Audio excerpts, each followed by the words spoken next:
here today.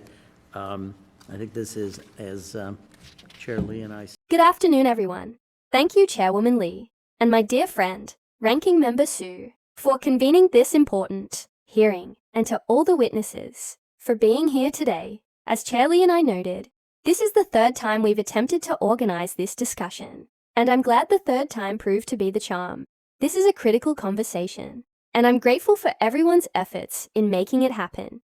We're at a pivotal moment. A recent report highlighted that last year alone, the US faced 27 individual weather and climate disasters, each causing at least $1 billion in damage, an alarming trend that continues to grow in scale and impact. Unfortunately, the current administration continues to deny the climate crisis, reject science, and hinder our national preparedness. In June, I sent a letter to FEMA expressing concern about the lack of public access to data on how and where federal disaster resources are allocated, an issue that's worsened under the new administration. Shockingly, the head of FEMA reportedly said he didn't know when hurricane season started. Whether that was a joke or not, it's not acceptable. Since January, we've witnessed the firing of experienced federal workers, the elimination of long-standing grant programs that support disaster resilience, and the dismantling of key agencies vital to infrastructure. A recent GAO report confirmed that these cuts have seriously undermined FEMA's ability to respond effectively to disasters, including last year's devastating hurricane season. Natural disasters do not discriminate.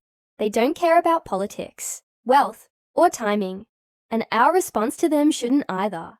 When Hurricane Sandy struck New York and New Jersey, days before the 2012 election, we still managed to hold a presidential election. Similarly, last year's Hurricane Bloom devastated parts of North Carolina just weeks before early voting began.